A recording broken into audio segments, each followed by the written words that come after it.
So it's time for chapter 17, In the Mouth of the Dragon. Hiccup fell into the dragon's mouth, and its teeth snapped shut behind him like prison doors. He was falling through complete darkness, surrounded by a smell so awful it was suffocating. He jerked to a sudden halt as the back of his shirt caught on something and held. Hiccup hung there in the darkness, swaying gently. By 1,000 to 1 chance, his shirt had caught on a spear still stuck in the dragon's throat since his Roman banquet. Hiccup's foot brushed against the wall of what he presumed was the dragon's throat. The dragon's digestive juices stung like acid, and he snatched his foot away. Above him, Hiccup could hear the dragon's great tongue sloshing and lunging about his mouth, trying to find Hiccup so he could crunch him to death. He hadn't intended to swallow him whole.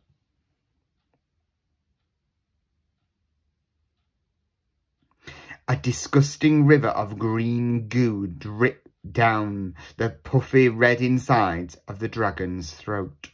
Just across from where Hiccup was hanging, green yellow steam was puffing out of 2 small holes in the slimy wall.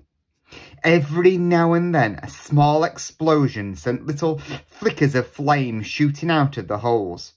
How interesting, thought Hiccup, who was strangely calm because he couldn't quite believe that this was really happening. Those must be where the fire comes from. Viking biologists had wondered for years where the fire that dragons breathed came from. Some said the lungs, others the stomach.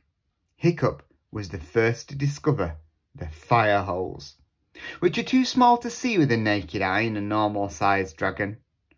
Way down below him, Hiccup could hear the distant rumbling of singing from the dragon's previous meal.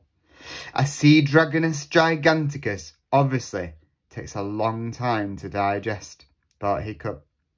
It was indeed still going strong. Humans can be bland, but if you have some salt to hand, a little bit of brine will make them taste divine. The spear was gradually bending over with Hiccup's weight. It was only a matter of time before it broke and he fell to join the breezy optimist in the stomach below. What was worse, the fumes and the heat and the smell were starting to confuse Hiccup so that he no longer really cared. The terrible noise of the dragon's heart beating had entered into Hiccup's chest and forced his own heart to follow the same rhythm. A dragon has to live, after all, he found himself thinking, and then he remembered the dragon's words to him as he stood on the cliff top. You'll find that you come round to my point of view once you're inside me.